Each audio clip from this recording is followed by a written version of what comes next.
नमस्कार। Weekly commodity outlook में आपका स्वागत है। सबसे पहले कमोडिटी मार्केट की अगर बात करें तो पिछला हफ्ता काफ़ी इंपॉर्टेंट रहा है, क्योंकि फेड के डिसीजन तो हमने पहले देख ही लिए थे, बट जिस ढंग से इन्फ्लेशन के नंबर्स आए उसके बाद काफ़ी क्लैरिटी मार्केट में बनते हुए दिखाई दी, जिसके चलते हमने डॉलर इंडेक्स को 8.5 तक आते हुए देखा। सोना चांदी में ज़बरदस्त तेजी बनी है। एमसीएक्स की भी अगर बात करें तो यहाँ पे हमने थोड़ी तेजी कम देखी है as compare to international market, because रुपए में हमने मजबूती कंटिन्यू बनते हुए देख पा रहे थे, जिसकी वजह से लगभग सोना 3% की तेजी और चांदी लगभग 1.25% की तेजी के साथ बंद होता हुआ दिखाई दिया। बट जैसे हमने उम्मीद की थी 52,300 का लेवल गोल्ड में हमने अचीव कर लिया और चांदी में 61,600 का लेवल। वहीं दूसरी ओर अगर हम एनर्जी सेक्टर की बात करें तो यहाँ पे हमने एक जबरदस्त गिरावट आती हुई देखी। पूरे हफ्ते में 5.5% की गिरावट हमने क्रूड ऑयल में और लगभग 8.5% की गिरावट नेचुरल गैस में आते हुए देखी। बट चाइना की पॉजिटिव मोमेंटम की वजह से हमने कॉपर, जिंक, निकल, लेड, एल्यूमिनियम सभी में एक जबरदस्त तेजी देखी है। खास करके कॉपर में 3% की तेजी, जिंक और लेड में 1.5% की तेजी, एल्यूमिनियम में 2.5% की तेजी। वहीं स्टील की अगर बात करें तो यहाँ पे हमने लगभग 2% की गिरावट देखी है। तो इंडिविजुअल कमोडिटी का अगर ओवरव्यू देखें तो हमें लगता है सोने चांदी के अंदर जैसे उम्मीद थी कि इंटरेस्ट रेट बढ़ाएगा, वो ऑलरेडी हमने देख चुके हैं। अब इन्फ्लेशन नंबर थोड़े से कूल ऑफ होते हुए दिखाई दिए तो ये माना जा रहा है कि जो एग्रेशन था इंटरेस्ट रेट बढ़ाने का, वो अब आगे जाके थोड़ा कम होता हुआ दिखाई देगा। वहीं दूसरी ओर वर्ल्ड गोल्ड काउंसिल की जो रिपोर्ट आई है उसमें बताया जा रहा है कि सेंट्रल बैंक की बाइंग काफ़ी मजबूत सी चल रही है।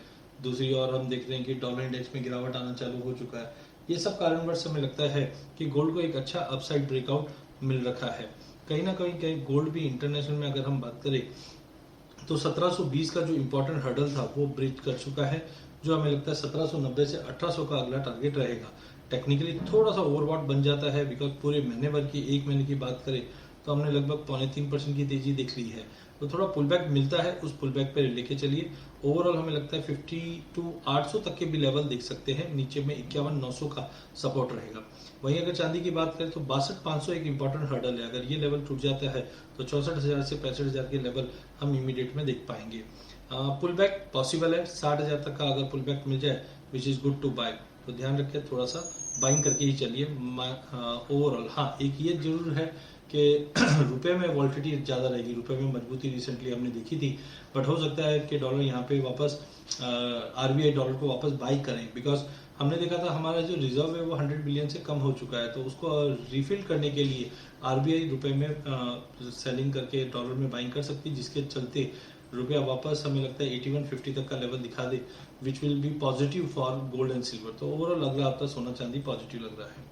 एनर्जी कॉम्प्लेक्स में हमने देखा चाइना से डिमांड कंसर्न था और साथ में ग्लोबल मार्केट में रिसेशन फियर के चलते दबाव था। बट हमें लगता है एक ब्रॉडर रेंज बन चुका है 6500 से 7500 का क्रूड ऑयल के अंदर।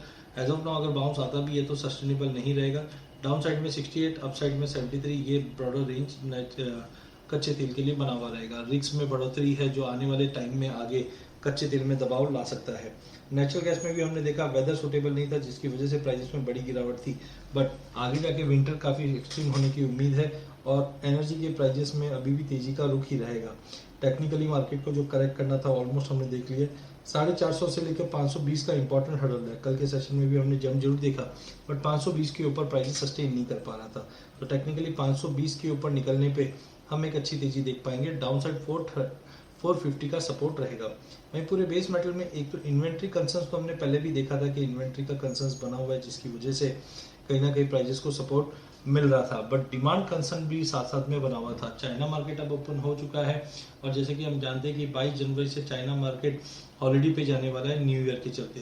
तो ज़्यादा करके देखते हैं कि न्यू ईयर से महीना 1.5 महीने पहले ही पूरे कमोडिटी मार्केट में एक एक्शन आना चालू हो जाता है। तो उम्मीद है कि अब बेस मेटल में तेजी का रुख कायम रह सकता है। थोड़ा पुल बैक अगर 690 तक मिलता है कॉपर में लेके चलिए 720 के टारगेट के लिए। जिंक हमने पहले भी कहा था कि 250 का स्ट्रॉन्ग सपोर्ट है, वहां से मार्केट उठता हुआ दिखाई दिया। 272 का लेवल ब्रीच होता है तो 278 तक के लेवल देख पाएंगे। लेड 186 के टारगेट के लेके चलिए। एल्यूमिनियम ज्यादा स्ट्रॉन्ग लग रहा है, जो 218 से 220 तक का लेवल दिखा देगा।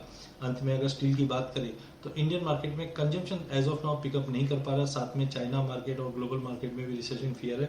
बट टेक्निकली अगर देखें तो 4600 इज गुड टू बाय। तो जिस ढंग से बाकी बेस मेटल में सपोर्ट आ रहा है, स्टील को भी सपोर्ट मिलता हुआ दिखाई देगा। रियल स्टेट डिमांड धीरे धीरे इंप्रूव होते हुए दिखाई दे रही है। क्योंकि इंडिया में उतना असर नहीं दिखाई दे रहा है रिसेशन का जितना हम ग्लोबल मार्केट में देख रहे हैं।